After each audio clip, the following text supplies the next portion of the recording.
Chandra Singhi, Chair Professor, IIT Delhi. In the past, she has been Associate Professor at IIM Ahmedabad, Assistant Professor at Department of Humanities and Social Sciences, IIT Delhi. She studied at Delhi School of Economics, Institute of Development Studies, University of Sussex. She did her MPhil. She was a postdoctoral associate in Stanford University where she worked on child nutrition. Before joining IIT Delhi, she was a visitor at GB Pant Social Science Institute, Allahabad Center for Development Economics DSE, and the Planning Unit ISI Delhi. For her PhD, she conducted a primary study in 8 villages of Rajasthan. The thesis looked at the effectiveness of public interventions such as relief works and the PDS to prevent famines. Since then, she has always been involved in various field activities in India, including surveys, social audits, and research for action related to the NREGA, PDS, and others. An important part of her work has been to encourage and train university students to participate in these activities. More than 300 university students from across the country have participated in surveys and other field activities under her guidance. She has extensively worked and written on issues on food security, Manrega, education, child nutrition, elections in India for various peer-reviewed international national journals, magazines, newspapers. She has published in peer-reviewed international journals like World Development, JDS, Population and Development Review, Food Policy, EPW, and many others. She has co-authored and authored several books. So today she'll be speaking on something different. She will be speaking on a recent work that she has co-authored with Prankur Gupta and Sudha Narayan. The title of her talk is MSP, Minimum Support Price in India, Distilling the Facts. MSP has been a widely debated topic over the last few years, especially since the controversial farm laws were initially implemented and later repealed after huge protests. In the paper, as she will discuss in her talk today, the authors argue that the MSP debate has been clouded by several misconceptions, like benefits from MSP are availed by a very few farmers, very few states. They argue that existing evidence points towards a more complex picture, and therefore debates on MSP and procurement must therefore take into all those aspects when we are finally discussing MSP. So I now welcome Professor Khera to deliver her talk. Ma'am, please.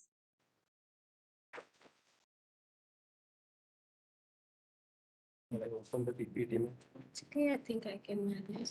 Is this?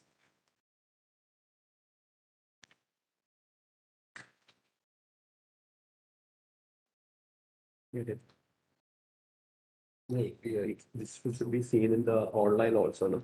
Oh, So you want need to share project. that one. Yeah. Are you on WebEx? Yeah, it should go to WebEx. No, first of all, you open and keep the PPT. I'll do that. I'll do that. And you Ma'am. speak to the mic. Yeah.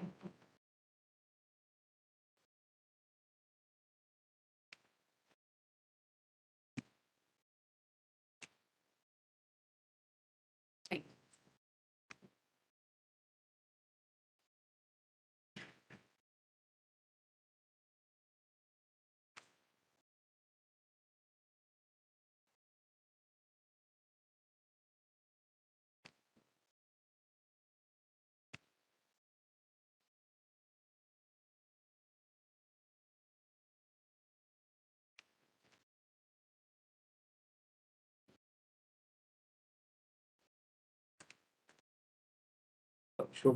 Okay.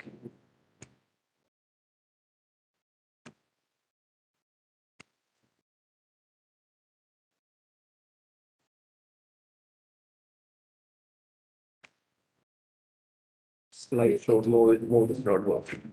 That's okay. Let it be like this then. It's fine. So, It's not a big deal. Okay. So let me once again thank Tiago and Sita for this very kind invitation. I'm always looking forward to invitations from CDS, and it was nice for me to have this opportunity to combine some other work and to learn about other things in Kerala along with this talk. So as Sita said in her introduction, this is not the main area of my focus in my research. This is something that we happened to do because of what was happening at the time in the country in terms of the debates around the farm laws. So my main focus is on social policy. And actually, there is a link between the work that I do more regularly and this work, which is that the public distribution system, which provides subsidized food grain to about 2/3 of the population in the country as a food security measure, that is very closely linked to the operations, the procurement operations of the government of India, right? Just to give you a very sweeping sort of history of this, in case you're not familiar with it, with the Green Revolution, it was sort of a package deal, right? The government worked on like the science of it, giving better seeds, hybrid seeds, high yielding varieties of seeds, and other inputs such as assured water and fertilizers, pesticides, etc. And once the gains in productivity as expected were made, one other important intervention was also then to ensure a fair price to farmers for the produce, right? So we know that this is like the sort of paradox of overproduction in agriculture, that when you have bumper crops, what happens to the market is that the prices are likely to crash.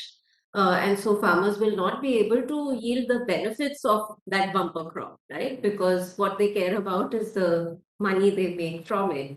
And that depends on the quantity multiplied by prices. So the quantity may go up, but if as a result of quantity going up, prices crash, then the benefits can't be harvested by the farmers.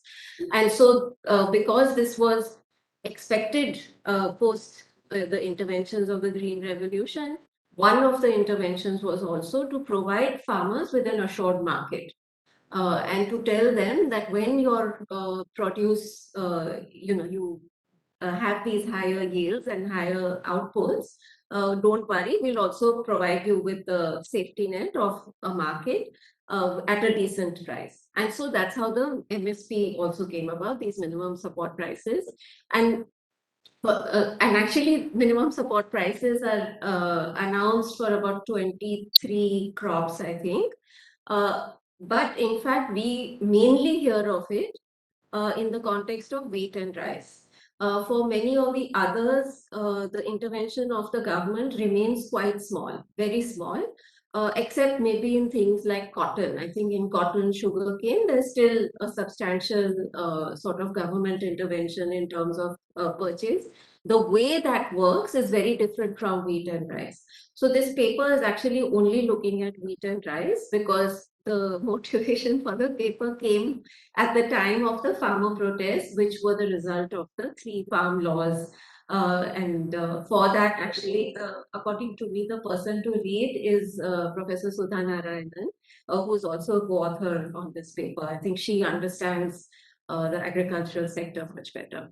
Anyway, so when these minimum support prices became operational, over a period of time, procurement started increasing quite substantially. And then, of course, what does the government do with that grain, right? When you buy so much, you should also have some way of using it productively. And actually, the government uses its food stocks for 3 important operations.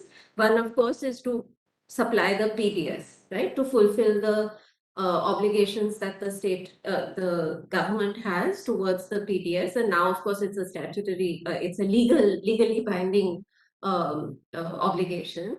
The other, and of course, even before the National Food Security Act was passed in 2013, which made the entitlements from the PDS legal right, even before that, the government was supplying to the PDS.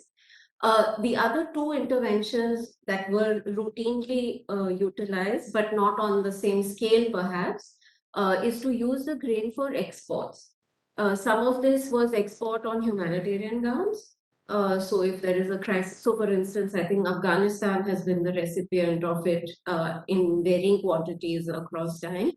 And others are commercial exports. Yeah, and this is something that's being talked about right now because, as you may have heard, what has happened is that Ukraine was a big supplier of wheat for especially, I think, some of the Middle Eastern countries.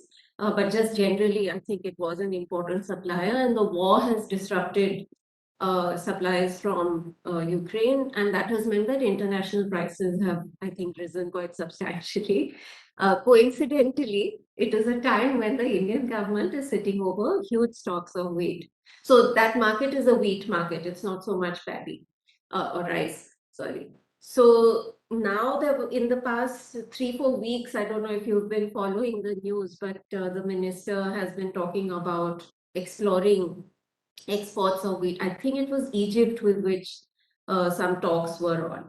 So commercial exports are also one avenue of using this excess grain or the stocks of grain that we have in the country. And then the third is what is called open market sales. So these open market operations are supposed to be like a price stabilization function in the domestic market, right? So if there is very high inflation of food grains, then the government can sell some of these stocks that it has in order to reduce the inflationary pressures, right? Because it's increasing supply in the market. So these are the three sort of standard uses of the stocks that are acquired through the MSP. I am interested mainly from the point of view of the PTS, because the public distribution system is something that I have worked on for very long, and I think it's a system which, in spite of its limitations and faults, is actually performing a very important role in providing economic and food security. So in 2011-12, I'm giving you all kinds of history to set up this paper. In using NSS data from 2011-12, what we did is we said, let's look at the poverty impact of the PDS. Okay. And so we did something very simple. We said, from the NSS data, National Sample Survey data, we know how much each household is getting from the PTS outlet, right? Of course, many people are not entitled to ration cards, so for them it would be zero. But amongst those who are entitled, they don't necessarily get the full amount because there is corruption in the system. So we take the actual purchase of households from the PTS using NSS data. And from that same data set, we take market prices and we take PTS prices. Okay. And the difference between market and PTS price gives you the implicit cash transfer that the households are getting from the PTS, right? The basic idea is that if they did not get this 15, 20, 30 kilos from the PTS, then they would have had to buy it from the open market. If they had bought it at the open market, we assume that they would pay the same price as they have paid for their open market purchases in that same survey. And so we value and then we say their expenses would have been that much higher, and that would give us the implicit subsidy to the household from the PTS. And so we look at the poverty impact. We see how the MPC, the monthly per capita expenditure distribution, shifts to the right as a result of these implicit transfers. And what we find is that the poverty impact at the all India level is about 18%. So about 1/5 of the poverty gap is reduced because of the implicit transfers to the PTS. So it is an important intervention, like I said, in spite of the leakages. Remember, these calculations are based taking into account the leakages. If there were no leakages, of course, it would be much higher. And so we look at Tamil Nadu, for instance, where leakages were low in that year and have always remained low. In Tamil Nadu, the poverty gap was reduced by 60% because of these implicit transfers from the PTS. So this is just the background. And then, of course, we had been noticing that, we were concerned because this is an expensive system, right? Running the PTS is a very expensive operation. It's between 1 to 2 lakh crores in the budget every year. So that would be between, I don't know, 0.5% and 1% of GDP, something in that range. So it's not cheap to run the system. The food subsidy, as it appears in the balance sheets or in the budgets, is a combination of the production subsidy and the consumption subsidy. Okay, so what do I mean by that? By that, I mean that the government buys from farmers at the minimum support price and incurs a cost, right? If instead of selling to the open market, farmers are selling to the government, then the government has to incur a cost. So that's like a farmer support kind of thing. It's a production subsidy. And then whatever they buy at 18 to 24 rupees, I'm not sure what the MSPs are right now. I think they're actually higher. Maybe they're in the 30 range of 28 to 33. That grain which is bought at 28 to 33 rupees a kilo wheat and rice is sold at 1 or 2 or 3 rupees through the PDS. So there is a subsidy at the point of sale also, and that's the consumption part of the subsidy. And so we've been interested because we want the system to continue, but it has to be financially sustainable and viable also. And clearly the costs of the system do put pressure on budgets. I mean, at that time, this is about 10 years ago when the Food Security Act was being debated, we felt that one of the ways which would be good, and maybe I can skip to like one of my later slides. Right. One of the ways which would be beneficial from all. Oh, it's not moving. Wait a second. Good thing I tried this.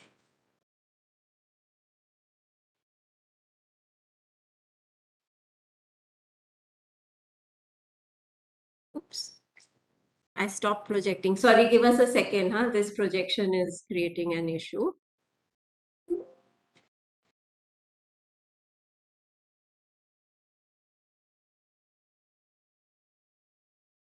You have to open it here also because this does not show. They can see it now. Oh, but you can't see it. Yeah.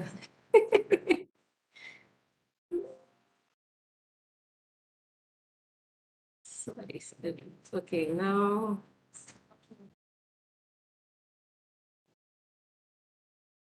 Yeah.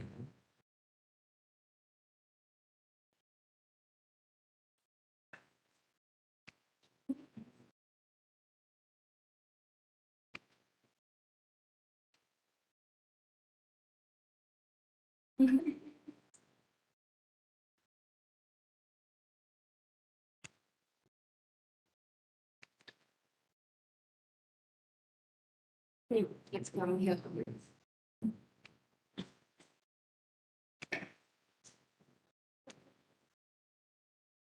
Thank you. Okay. So like I said, I'm skipping a few slides because of the way I've gone about this. So one of the things that we felt which would be good to reduce the financial burden or the financial strain that comes from these operations, which are clearly beneficial to both parties, to the farmers as well as the consumers, right? Because the farmers are getting a reasonable price and consumers are getting or people are getting subsidized grain. One of the ways to do it would be to diversify procurement operations of the government towards coarse cereals, what are called coarse cereals. I don't know why they're called coarse. They're actually more nutritious than wheat and rice. I think on several nutrients, ragi, jaw, bajra, makka, maize. Jaw is barley, bajra is pearl millet, and so on. So these are supposed to be nutritionally better than wheat and rice. They are crops that are better suited for rain-fed agricultural conditions in the country, right? So these are dry land crops which don't require very intensive irrigation facilities. And if you look at NSS data over the years, you can see how the area under these crops was shrinking. I haven't looked at the most recent rounds, but there was a decline in their share. They used to be like 60 to 80% in many states, especially like Maharashtra, Karnataka, Andhra, where there is a rainfall deficit in huge parts. So it would be beneficial to, like, from the kinds of concerns that arose even during the farm laws, which were genuine concerns, which were valid concerns, which is what has wheat and rice production done to the ecology of Punjab in Punjab, right? Because we know that water levels have fallen. paddy cultivation is not, Punjab is not very well suited for paddy cultivation because it is not a rainfall kind of area. The paddy is much better suited for areas like Bihar, Jharkhand, Odisha, West Bengal. But due to the grain revolution and the way those seeds evolved, and for whatever reasons, Punjab was chosen, Punjab and Haryana were, which are drier regions, were chosen for this intervention. So it would help in restoring some kind of ecological balance if we were to shift our production and procurement operations at least slightly away from wheat and rice.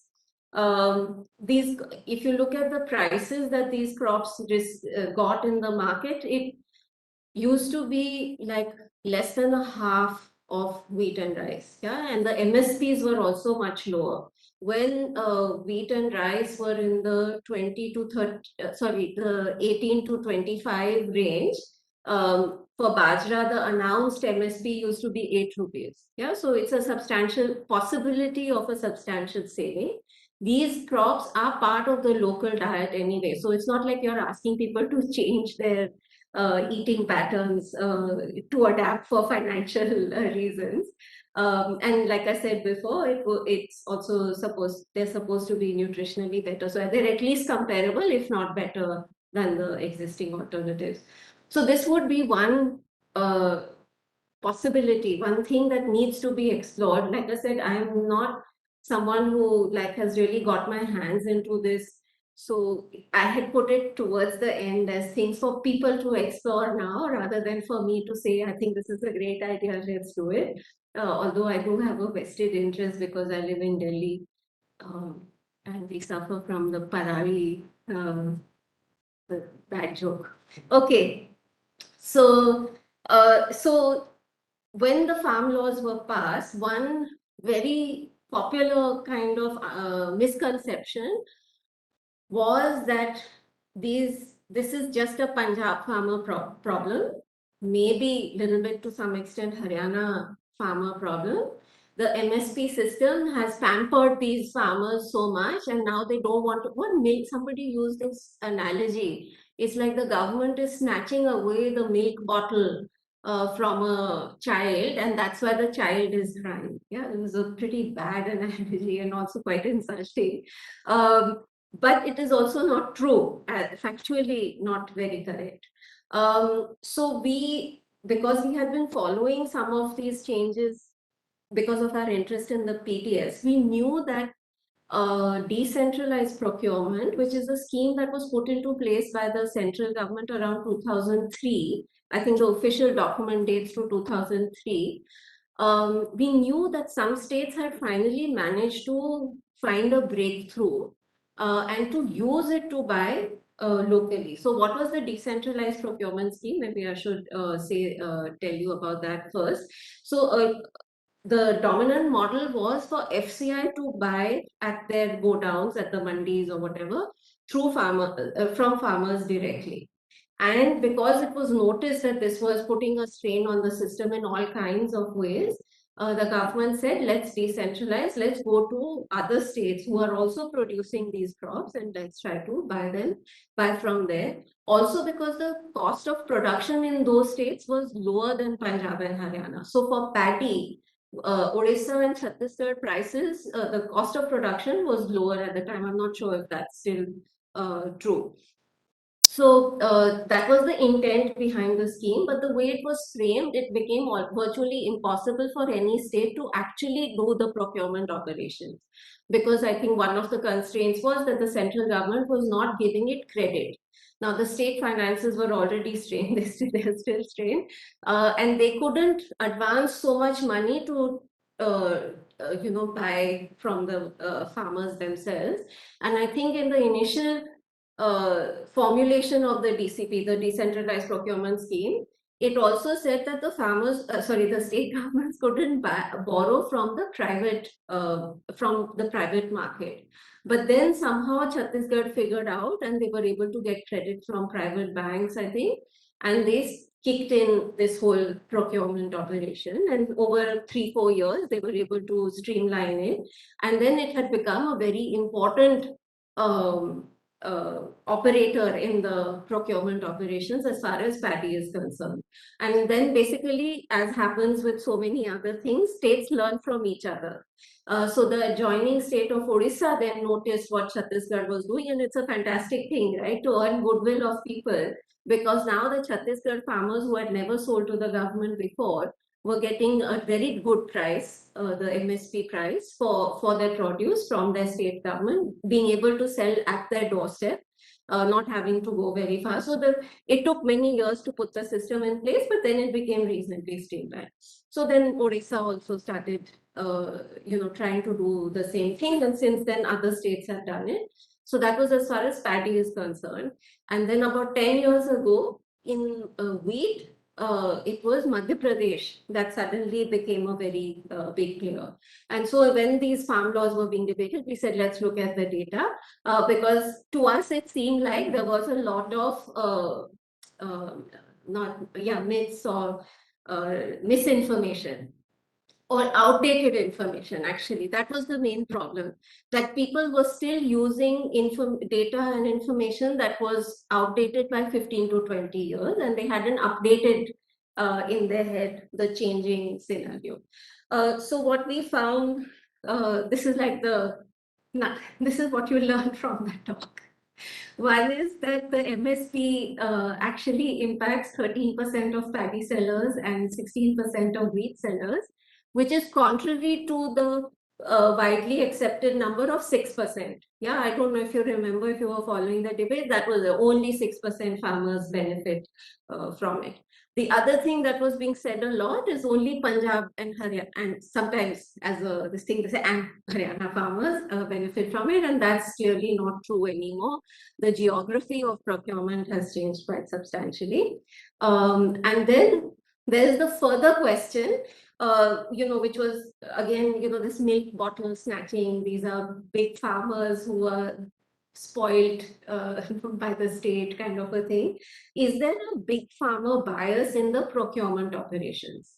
That is also something we were interested in scrutinizing in the data. And what we find is actually that the picture is quite mixed. There is a difference between what we call the traditional states, which is Punjab, Haryana, Andhra Pradesh to some extent for paddy, and the new states, the DCP states.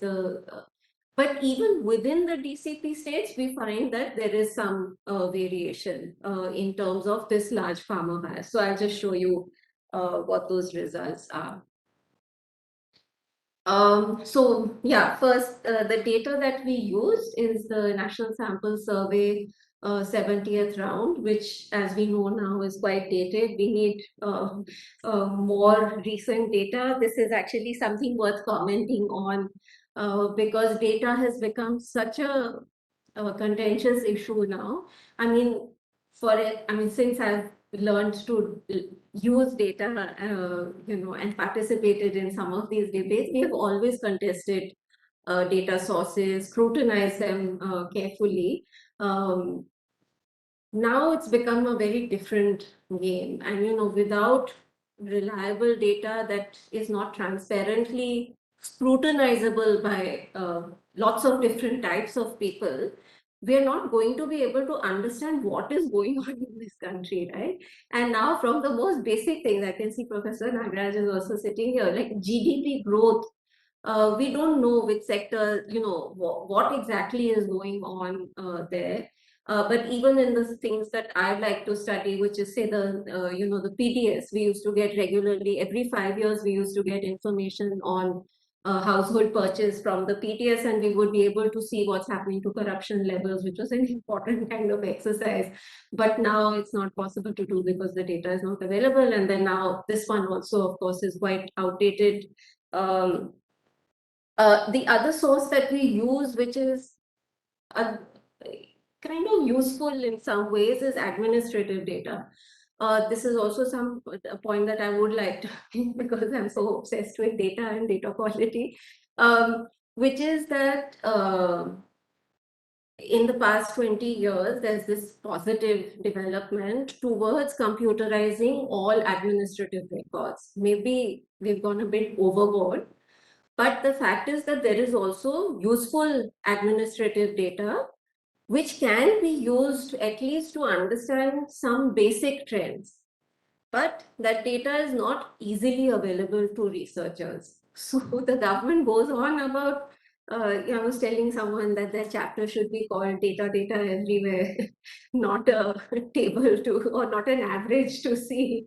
So this data is sitting there, nobody is really, unless you have some special access, there is no data sharing policy. There should be some kind of policy so that these data, of course, have to be checked and scrutinized, right? Because in official records, we know that everything can be hunky-dory, but the ground reality may be different. But certain things one can still cull out. We can even use these administrative data to do audits to see to what extent is it true. So even if you go to 1% of the households that are in the administrative data and check on the field, then you'll get a sense of what is the discrepancy between what's in the records and the ground reality. But anyway, we have used Government of India's data on procurement because these are operations that are happening everywhere, and presumably there is some sanctity to these numbers, unless the stocks are only ballooning in these records and there's nothing in the go downs. I don't think that is true. And also, this is a Government of India publication, so a very useful publication for those who are interested in these issues. It publishes month-wise and ration card-wise information on how much has been allocated to the states and how much has been lifted by the states for the PDS as well as other schemes. So we use these three different data sources. We actually had access to some very old, outdated numbers from Chhattisgarh and Odisha from their procurement MIS. But that didn't come with good enough documentation for us to be able to use it very confidently. But what was interesting is that the results that we got from the NSS about participation of farmers in procurement operations, those numbers were very similar for the Chhattisgarh and Odisha to what we were getting from the data that we had got from the state government. But anyway, I've been trying for very long to make some headway, but not like getting after it. But all this stuff is there for people who can access it. So like I said, that one of the headline figures that everyone talks about is that 6% of farmers benefit from these MSP/procurement operations of the Government of India. But even if you use that metric, and I want to unbundle that measure because I think there are different ways of seeing this thing. Even if you use that measure, what you find that there is a very broad range. In the case of paddy or rice, it is 1% of agricultural households who are reporting MSP sales, and that's Tamil Nadu, West Bengal, Bihar. That's the 1% end of the range. And there is the 38% in Chhattisgarh as well. Similarly, for wheat, there is a wide range. And MP is not the lowest by any this thing.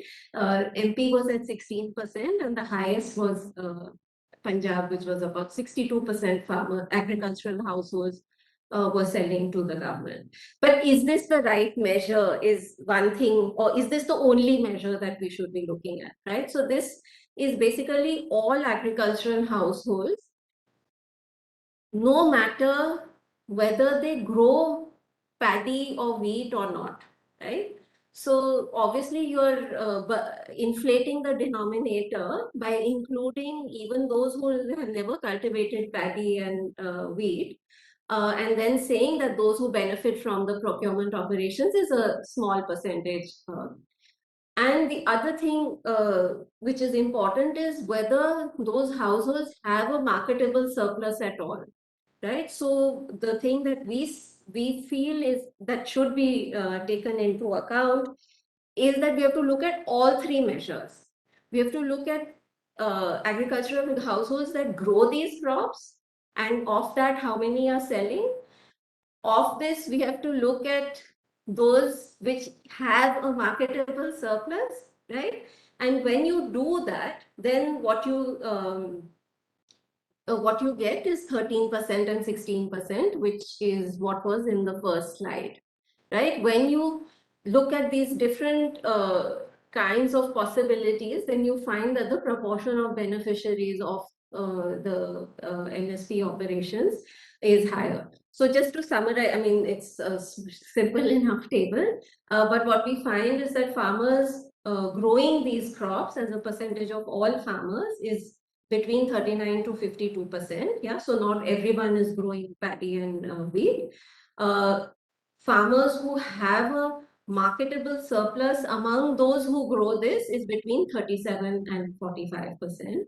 And so if you look at farmers who are selling to agencies as a percentage of those who have something to sell, then it comes to 13 to 16%.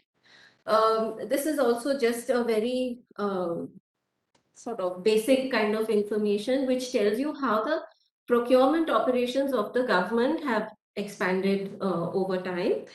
So this starts, sorry, the font is very small, I apologize for it. The series starts in 93-94 and ends in 2019-20. The blue line is the paddy or rice, sorry, it's the rice procurement. And the red dash line is what is happening to wheat procurement. And you can see that there is a general upward trend. And now, in fact, it's gone up even more. In the past 2-3 years, there has been even more. This year, I think there's been a small dip in the wheat procurement, which is currently ongoing in some of the northern states. This is the procurement season. And one of the reasons is that the farmers are keeping their stock because they're thinking that international prices have gone up, and so they're thinking maybe they can sell to private traders who are eyeing the international market. So it's all a bit, it's in a bit of a flux because it's not as if we can suddenly start selling in the international market because of the WTO arrangements, right? So we are allowed to have stocks for our domestic food security requirements. But if we are accumulating stocks in order to make gains in the international market, then I think there are some limitations, but also in terms of the scale of sales, exports, there are some limitations imposed by the WTO. But that situation is right now in a flux. But I think there was certainly some sort of interest in seeing if we can capture that this opportunity. The war has basically become an opportunity. It's a bit sad. Okay, so like I said, one important part of the story that we wanted to highlight was this changing geography. The traditional states are Punjab, Haryana, and Uttar Pradesh for wheat and rice.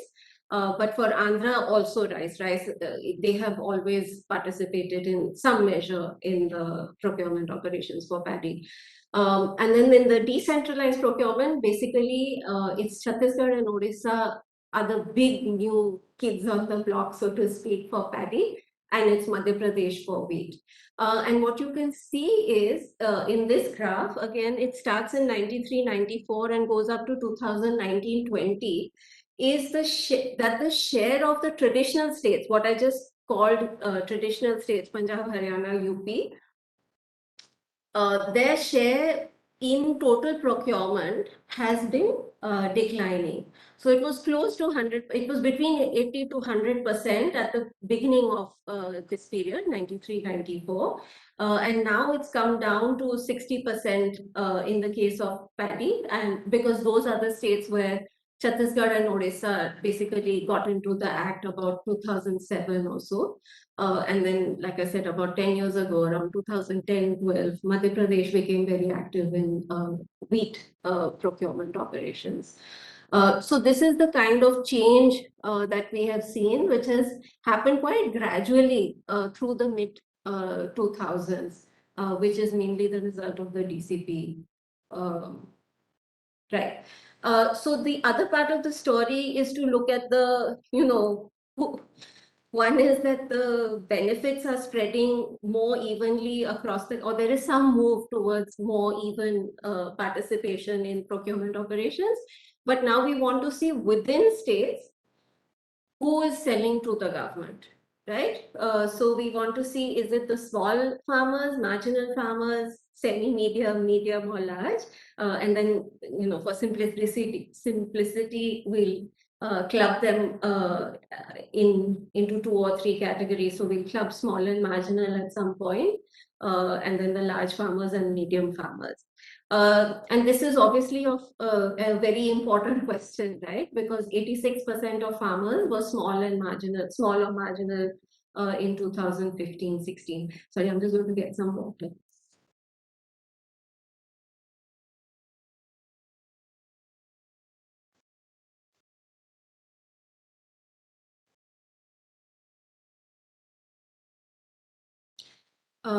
So we look at 2 ways of looking at this. One is participation in the extensive margin. One is what proportion of small and marginal farmers are selling anything at all to the government. That's the extensive margin. And then the other measures are related to the intensive margin, which is how much of the procurement is coming from the small and marginal farmers, right? One is, are they participating at all? And when they participate, what is their share? What is their contribution to the central pool, right? And both questions are of interest. In a nutshell, what we find is that in participation, there is less of a bias against the small and marginal farmers. In the procurement measures, in the intensive margin, there is much more of a large farmer bias. But as I said, there are variations even within this. So I won't confuse you with all these different measures. And in fact, I'm not even presenting one of the measures, but because I thought it's easy to quickly get entangled between these. So what we do is we look at the just to keep it simple to make this point. What we find is that 70% of those selling to government are small and marginal farmers. Okay, so that looks pretty impressive, right? That there is but actually it's incomplete. That picture is incomplete. It would be as incomplete as saying only 6% are benefiting. So the better way to do it is to look at all of these measures together. So in the extensive margin, let's look at the, did I mix it up?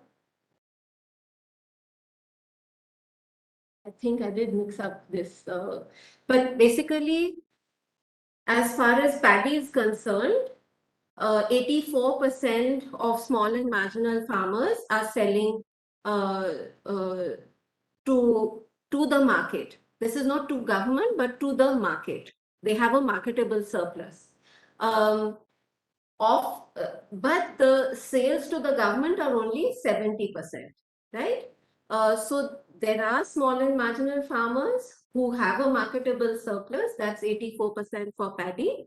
But when it comes to selling to the government, that is a bit lower at about 70%, but still quite substantial. Similarly, for wheat, marketable surplus is for 74% of these small and marginal farmers, but in their sales to government agencies is only 56% of them. When we look at the quantity that ends up in the market, okay, so now this is the intensive margin. Sorry, these things have got interchanged. So 54% of the the paddy that ends up in the market is coming from small and marginal farmers, but only 35% of it, of the procurement is coming from small and marginal farmers. And there's a similar pattern when it comes to wheat, which is that small and marginal farmers do have a marketable surplus, but to the extent to which they sell to government agencies is about half in terms of quantity. Yeah, so they have smaller quantities to sell, right? Because they're smaller farmers, they have smaller pieces of land.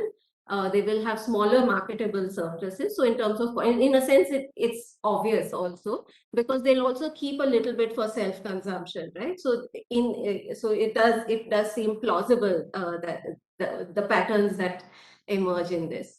Now, this is the complication that I was talking about. So here we have 4 states looking at paddy only. The first one is Punjab. First 2 are Punjab and Haryana. Okay, so these are traditional states. If you see that, so this is the no bias line. Okay, if the line is below 1, that means there is no large farmer bias. If it's sloping upwards, that means there is a larger farmer bias. And you can contrast what is happening in Punjab with what is happening in Haryana. In Punjab, there is a very clear larger farmer bias, but not so much in Haryana, right? It's not so evident in Haryana. When we look at paddy, in the decentralized procurement states, again, you see this contrast. In the case of Odisha, you do find that medium and larger farmers benefit disproportionately. And in the case of Chhattisgarh, you don't see that, right? So, like I said, even within a crop, even within traditional states, there is variation. Even when we move to the same crop but in a different part of the country, both are decentralized procurement states, you see that the picture isn't the same. And this is something similar for wheat. Again, there's a similar sort of hodgepodge story. In the case of Haryana, you don't see the large farmer bias. In the case of Madhya Pradesh, which is a newer state, you do see it. And you know, one of the reasons why some of this is happening, the decentralized procurement states, they are trying to put some measures in place to prevent large farmers from capturing the whole market. So there is a computerized database of land holdings for sales, etc. And I think they put a sort of cap on the maximum that can be sold by that unique farmer. I think farmers are also finding ways of circumventing these caps, as one shouldn't be surprised. But still, at least there is some thought into protecting smaller farmers' shares in these procurement operations, so that it's not completely taken over and monopolized by the larger farmers. I think down to my last 2 slides. This one I already spoke about in terms of what next, where do we go from here? In spite of all this, in spite of the fact that farmers across the country are benefiting, smaller farmers are benefiting, the fact remains that this is an expensive intervention, and we feel perhaps there are some ways of rationalizing these policies. And I really feel that this is something that people need to, people who are looking for research projects and whatever, these are things that should be explored, is the possibility of moving away from, at least in small measure, because right now the difference in scale of procurement, it's almost like zero on as far as coarse cereals are concerned. There was just one small uptick around 2013-14 when it was about 28 lakh tons, but otherwise it's been like 3, 4, 5 compared to 80, 90, 60 to 80, 90 is like only once. And then there are more interesting questions tied to some of the work that we have done to take it further and to do more interesting things. One is to look at it. See, we have just used one point of time, right? And we know that DCP didn't exist earlier. We know from the administrative data that there was no procurement or hardly any procurement in these other states. So we can say that these are new developments. But as far as the class issue is concerned, smaller farmers versus larger farmers, it would be interesting even within the traditional states to see whether there has been a change in the profile of those who participate, both intensive and extensive margin. The other interesting question the third one, which is, do these procurement operations allow farmers to stabilize, to reduce the volatility in their incomes? And what if so, then what are the spillovers from that into other forms of well-being in terms of education or whatever it is?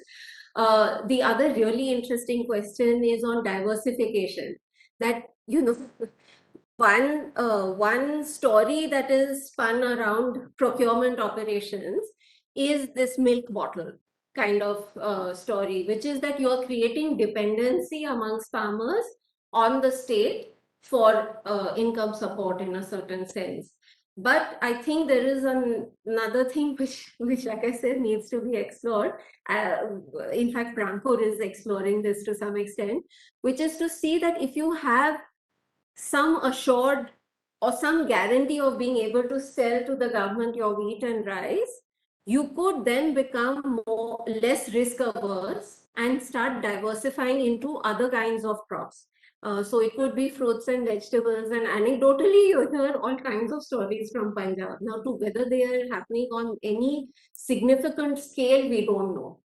So the idea is to see whether access to the government market has any effect on cropping patterns or diversity of crops grown by particular farmers. That would be interesting also, because that would turn the story totally on its head. But like I said, we don't really know. I already talked about this reliance on, to reduce the reliance on wheat and rice and to move into coarse cereals. And the last thing is, what would be the implications of using these stocks for export purposes in terms of domestic food security and prices, consumption, etc. So I'll stop with that, and then maybe we can have a round of discussion. So I'm happy to take questions or.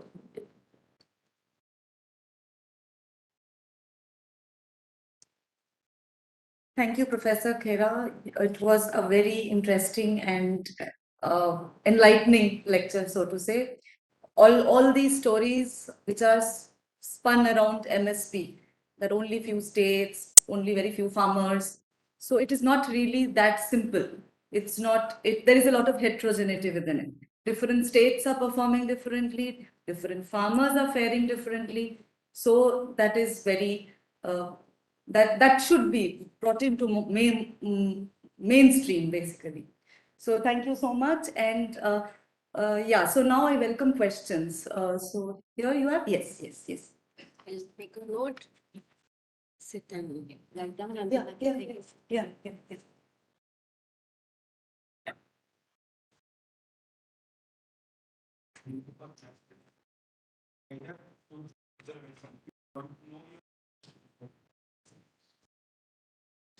MSP of different products. The market price is always less than minimum support. Okay. In the market. Then, they're saying that this is the minimum support. So this is the maximum price. So it should be like maximum support price. The government thing.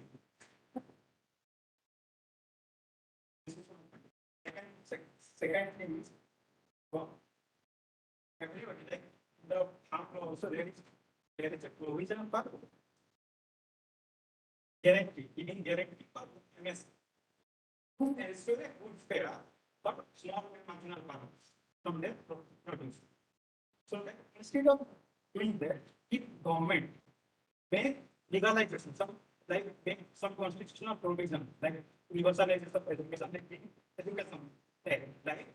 make some legal constitutional provision for market for fixing a minimum support price for the farmers produce. That will give more benefits for the farmers. The third one is government procurement is very successful as compared to other states, but go to the ground level, there is some leakages, right? There is a TPP mode. Companies, the private companies or private deal, they come to the government money and they will purchase. So the general governments, cooperative society. But they, at the time of purchasing from the farmers, they make bargain that I will purchase this amount of your produce, but you have to keep some fee, like free per quintal, like 10 kg free for each quintal, because they are citing that the quality of produce is not, so that you have to give the some free amount, free quantity, then that reduces the MSP price immediately.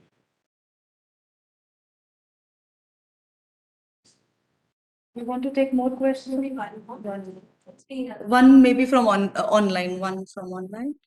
Somebody has, yeah, so.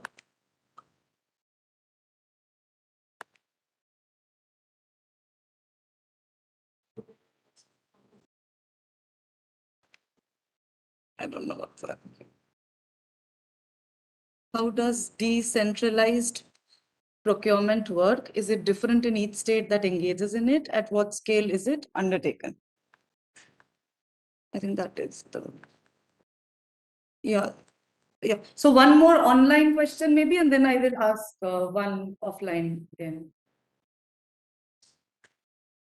Anybody among online participants?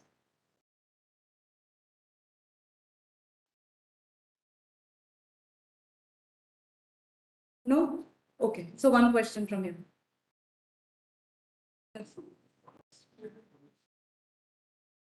I thought you were.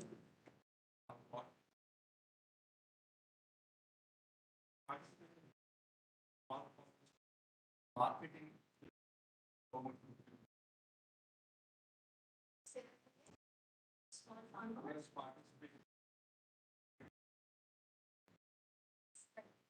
Why is it so? Second question is not against this TDS or I just wanted to what is prices will be put that is the TDS system is not the local markets in bad years, not in good years. You want to answer these first? Yeah. After she answers, Shrimanjari and Shamil.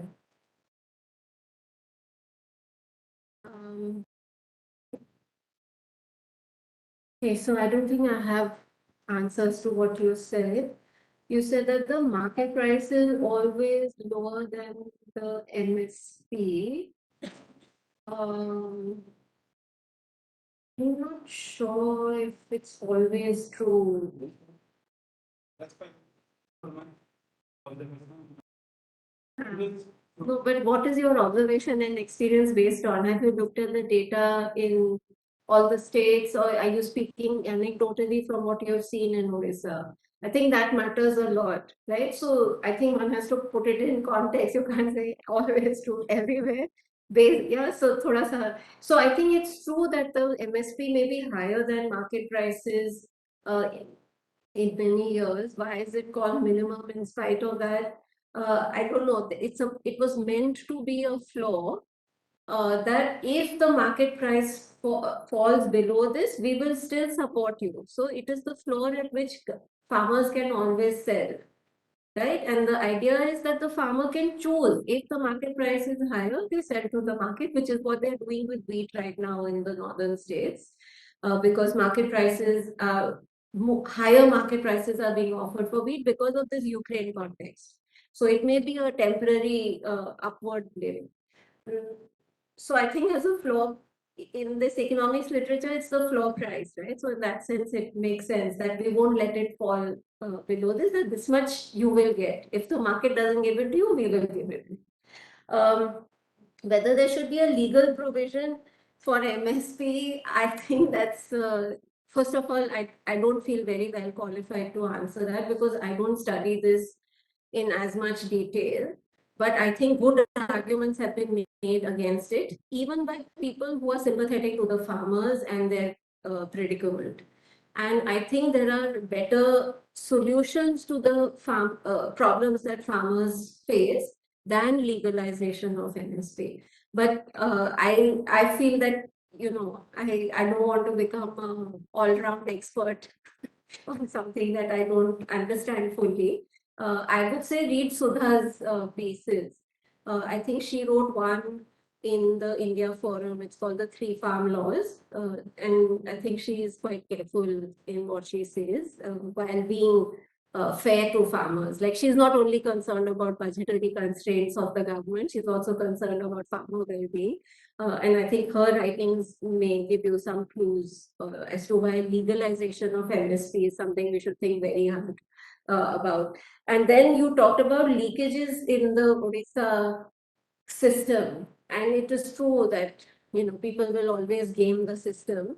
I don't think it was a question as much as a comment, right? And I had also said that the larger farmers, in fact, it is in Odisha where we have noticed that the state has, based on the size of your holding that is recorded in the database in the MIS, there is a cap on how much you can sell, but the larger farmers have found ways of circumventing their caps, and that is sometimes by telling the smaller farmers, you don't even have to go to the local mandi, the nearest mandi, which may be very close by. Let me take your produce, and they sell on their behalf in their quota, and they'll add their own you know, extra, saying, let me use your ID to sell some of mine, I'll sell yours also, or something like that. So obviously these systems have to be streamlined and tweaked and constantly monitored and all of that. That's the only way this kind of corruption or adjustment will go away. Then there's the question about decentralized operations. So I know a little bit. I don't know the whole story, but I know that, for instance, in Odisha, in the paddy harvest season, temporary procurement centers are set up across the state. They are often quite easily accessible. It's the cooperative societies. I think that's the biggest player. But these mandis are temporary. They announce a date and then slowly purchases are made. Very small quantities can also be sold. There is no minimum, I think. I think there is a cap on the maximum, but to enable smaller farmers to participate, there is no minimum. And also to enable their participation, the mandis are quite densely populated in these regions so that farmers don't incur huge costs on coming and going, right? So that the transaction costs are kept to a minimum. The whole operation now is computerized. So they sell, they get these vouchers or something, and the money comes into their bank accounts. I think there was some evidence on how the cooperatives have become more financially viable, because now a lot of this money, procurement money, is sloshing about in those accounts. You know, they had become bereft of any finances because they went down, but apparently there is some sign of some life in this financial life in some of these cooperatives. In Chhattisgarh, I've not really been to the procurement centers in procurement season, but again, I do know that there is an effort was made to make the procurement centers accessible, so that, you know, the kind of stories you see in Madhya Pradesh, Haryana, Punjab, Haryana, those two especially, where, you know, for days people are standing with their trolleys and tractors with huge amounts waiting for their turn to come. Those kinds of stories you see less from some of these regions, because the procurement centers are smaller and more scattered across the state. And they are varied across states. I think that was one part of the question. And overall, the scale, you know, when you add it out to the state level, it's quite substantial. So I think in MP, it was MP's contribution to the central pool for wheat is now, I think, around 20%. The figure is in the paper. So that's pretty substantial coming from one state alone. And in the case of Odisha and Chhattisgarh, it's about 10% each, 10, 12, 13, you know, in that range. So at the state level, it adds up to a substantial contribution. And then, of course, each procurement center, I think they must be quite small in operation. I don't know, I'm sure there is some effort on rationalizing the transport, in the case of paddy, it's more important to link up each procurement, because I think they buy unmilled paddy, then it has to be taken to the miller, and then the paddy is milled into rice, and then it's taken to the storage go down of the FCI or the state food corporation. So all those logistics are something that I don't study, but are really worthwhile things for somebody else to do. And then you asked about why is it that smaller farmers are participate in terms of quantity, their sales to market are higher compared to their contribution to the procurement pool. So again, this is something we don't fully understand.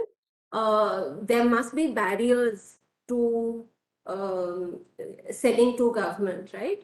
Starting from awareness that the government is buying, what is the price at which it is buying. Then after that, is it worth your while to try and sell to the government, because the reputation may be that you'll be waiting for days and days for your money to come, or for your produce to be bought, or that there is this kind of corruption that he was saying, you may get told that your wheat is not, or paddy is not of very good quality. So it's possible that it could be any of these things. Now, these are not being, at least I don't know the literature, if there is any literature at all, and if it is there, then I haven't read it, about what are these barriers to small and marginal farmers participating more on, to being more favorable to the government than to the open market. But as long as they are doing it, what we care about in the end is for the farmers to get the best deal. Now that we are not able to say from this data, right? Did they sell to the market out of compulsion because they didn't know about the other options, or the other options were not viable for them? Or was it actually a better deal that they got in the market? If they did it because they got a better deal, then that's good, right? Then the MSP system is functioning as it should. It's basically buyer of the last resort. If you don't have a good option elsewhere, then we are there to prop you up. But all these details we don't know. I don't think there are many studies on this. But I have to keep qualifying and saying that I'm not the best person to answer these. And then your last question was on what about just using OMSS to open market sales to stabilize or lower prices instead? How do I? I don't know. I think this is something that someone who's good at doing simulations, like these macro. Yeah, but yeah, I have not done, I don't do that kind of work. And in any case, I'm a bit suspicious of simulations. Yeah, go ahead.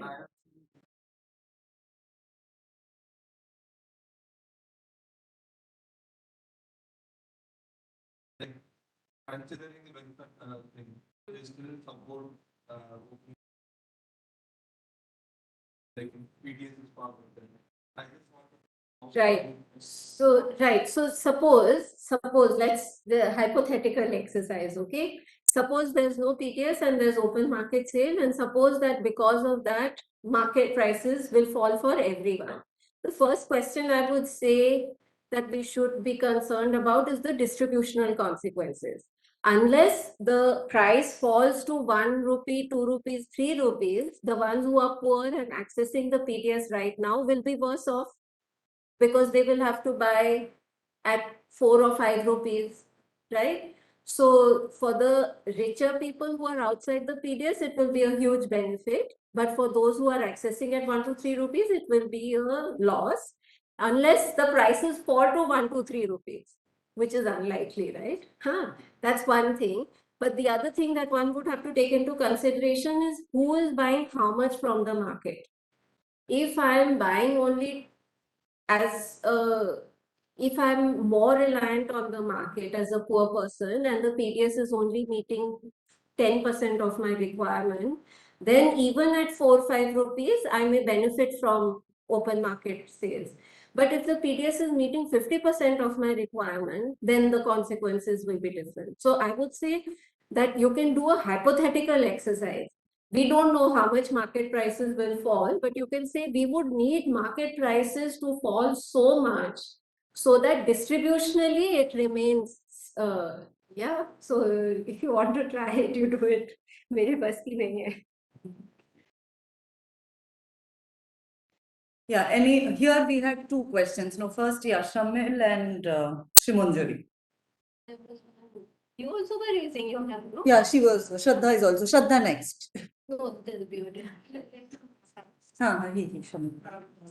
Yeah. Now this idea of decentralized procurement. Yeah. So, would there be any diversity? For example, we have this SAP which is set up in. So similar to that, think about an idea of something like that. So that the states have the potential of keeping the MSP higher for some crops other than SAP, and then potentially have the farmers diversified. There will be very such a See, in the case of paddy, anyways, I guess. wait, let me finish. So states were giving bonuses, right? There's a centrally declared MSP, and Chhattisgarh, I know, was giving a bonus. And so basically it was doing what you're saying is that there's a decentralized MSP that the states are allowed to top up. The central government put an end to that because, you know, the top up is only like 10% top up, right? 90% is still being borne by the central government. But when that 10% top up comes, the increase of flow to the central the procurement agencies was disproportionately high. So 90% their share was increasing disproportionately. So they told them you have to stop. And I think it was as a result of this that the Chhattisgarh state government brought this income support scheme for farmers. So they've converted that top up into a farmer nyay kind of income support program. Now, the states can top up, but they don't have the money, right? What they want is to palm off as much as possible to the central government because the central government is controlling so much of even the central government finances are in a bad state, but the state governments have lost a lot of their sources of revenue, especially after GST.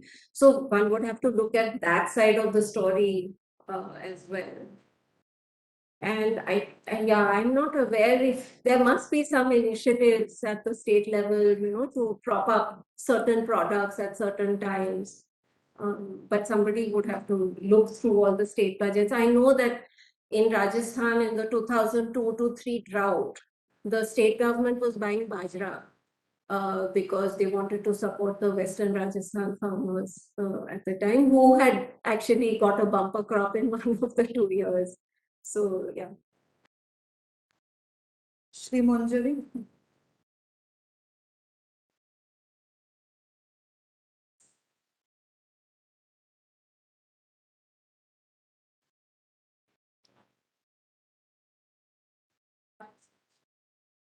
It's the ratio between the market and government, right? So what proportion are selling, have a marketable surplus, and what proportion of those who have a marketable surplus are selling to the government, right? That's the extensive margin. And for the intensive margin, it's the same thing.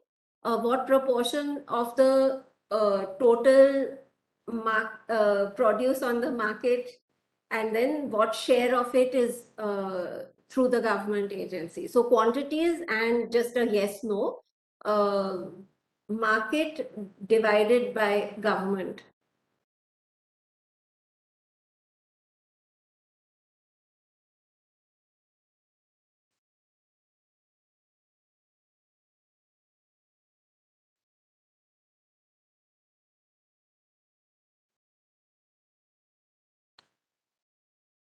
Yeah, no, I'm in favor of both.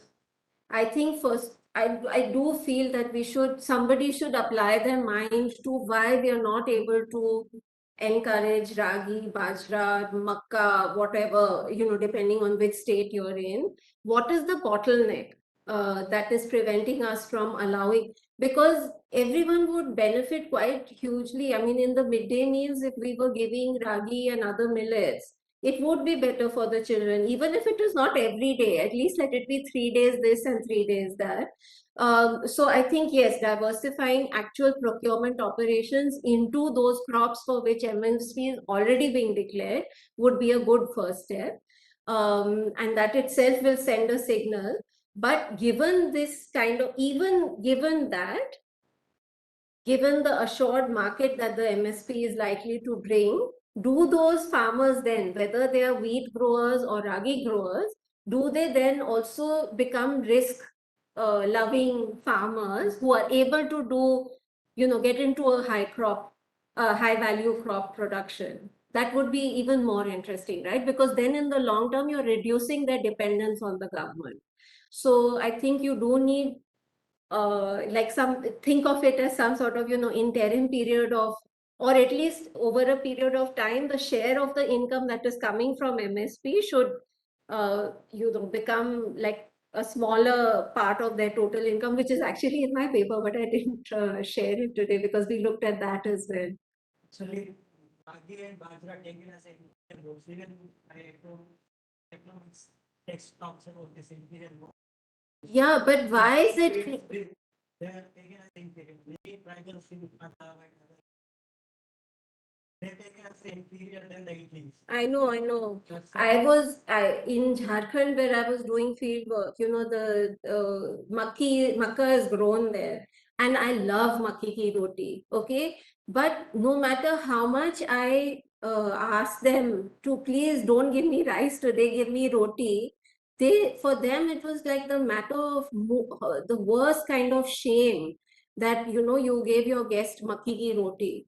So although I prefer makki ki roti to rice, especially after eating usna rice for 10 days, I want something else. But where have these ideas come from, right? If there was an anthropologist who did a study in Maharashtra some years ago, Louise Waite, her name is. She looked at workers, the laboring class in Maharashtra in one district or one village or something, and those workers were people were saying that this wheat and rice is just fluff, that if we want to do physical labor then we need to eat jowar, because that is the thing that actually gives us strength. So there are these different narratives. Some of them have that's why I was also saying why are they called coarse cereals, and that is exactly the point that you're making, that they have been labeled as inferior goods, but in fact, I think the nutritive value suggests otherwise. Yeah. Interstate graphs about procurement bias pretty intriguing, like the traditional states and the new centralized. So I was wondering, in the land distribution patterns in the traditional states and the Right.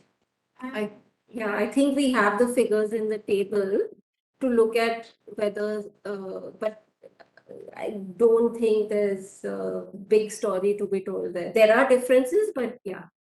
so do these states differ in their buffer stock? How much they can sell the open market or through PDS, these traditional procurement states and the So see, the buffer stocks are maintained.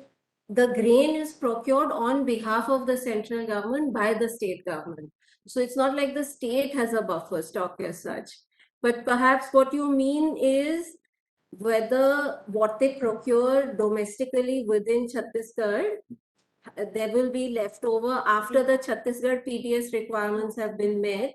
I think some of them do. So I think Chhattisgarh is now a surplus state from which rice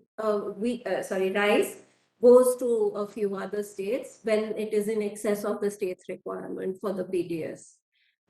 Again, I was just thinking about studying and all this. is this also related to how wheat is used in other industries, like ethanol or something like that? But that's a very new development, no? So it does not relate. No, no, no. I mean, I think that is another complication. Now, Nitish Kumar, I think like 10, 15 days ago, inaugurated an ethanol plant but that's using maca and some other crops. I'm not sure whether they were using wheat.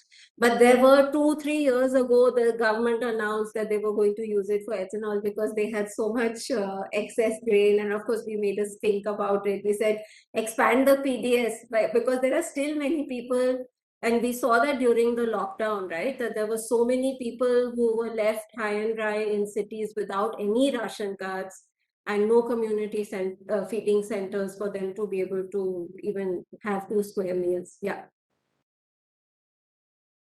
Yes. You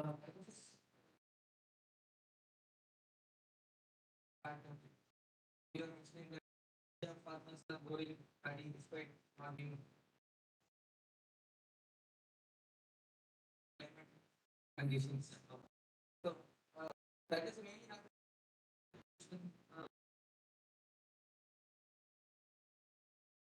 suppliers. So wouldn't the diversification be more easier if other states are also providing irrigation and infrastructure facilities and other it's a more sustainable way of increasing diversification. But and one more point, like regarding the milk bottle. So like it is already widely acknowledged that like agriculture is not a very profitable business unless like it's not subsidized by the state and like due to the supply price inflation and there was some trade and all those things. So like, why is that this MSP scheme is like despite being acknowledged maybe that agriculture. Right. So I think the last one is basically tells you who has power in the system, right? These subsidies and tend to benefit the middle and the lower ends of the distribution. Certainly the PDS is benefiting very clearly the lower ends of the distribution. In the case of MSP, as you've seen, it's a slightly mixed picture. But the criticism is because big government is a bad thing. That whole narrative has kind of colonized everyone's imagination. And it's true that we have to be careful about the size of the budget. But I feel that, and this is in one lecture, if you want, I can send it to you, that when we talk about the budget constraint, we only talk about the expenditure side because that's the side that tends to benefit poorer people. We never talk about the revenue side because once we talk about the revenue side, then we'll have to start talking about wealth tax, inheritance tax, estate tax, income tax, which are going to benefit the better off. So we pretend like the budget is not about revenues, it's only about costs. And we're happily giving ourselves a clean sheet. So that's one thing. And then to go back to your previous question about, you said, why not give the same kind of green revolution package to other states? I think that did happen. So there is an old paper which showed how the second wave of the green revolution was much more in the eastern states, Bihar, West Bengal, where productivity of the rice, so the varieties of rice, that the seeds that were used and the application of, and there the need for irrigation is in any case lower because they are, it's not like a dry land region like Punjab where you have to make canals and all of that, develop that whole infrastructure. So it has happened. And now even I didn't talk about it very much because literally in the past 5-6 years, I think Bihar, West Bengal, Jharkhand have also started learning from Chhattisgarh and Odisha, and they're slowly contributing 2 to 5% of to the central pool from procurement operations in their states. So both kinds of diversification is welcome. One is the heavy dependence on a state which is not well equipped to grow these crops, and away from that to the other states, but also away from these crops into other crops. And then eventually away from agricultural based incomes, diversification more broadly, right? To develop other viable economic activities. But all of that, like, I guess, has to fall into place neatly, which hasn't happened so far. Yeah. Online participants, Didn't see any hands up. I'm struggling to. if anybody has a question, please, if you could raise your hand. Or now you can just unmute yourself and ask. They can hear us, no? Because earlier they No, they checked, they checked. either everyone has gone to sleep, at least to give us a sign that you're awake. Yeah, someone We please. can hear you. We can hear you. We can hear you. Just don't ask, don't make us ask questions.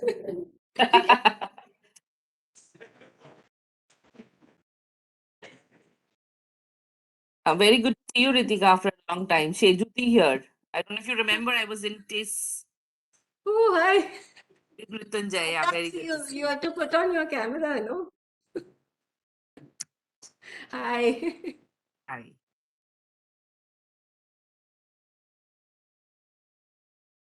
I guess we're out of time. So we have, if anybody from here, maybe last question, then we can. Anything? No?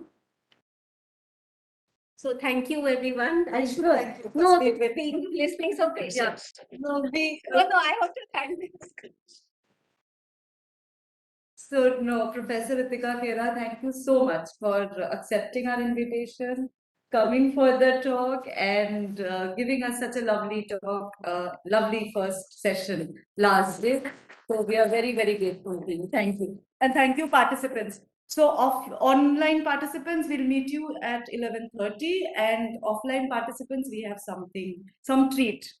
So minimum that we could arrange here. So we can all meet outside. We'll have the treat on behalf of the online participants also, don't worry. I'll switch off the mic. Yeah.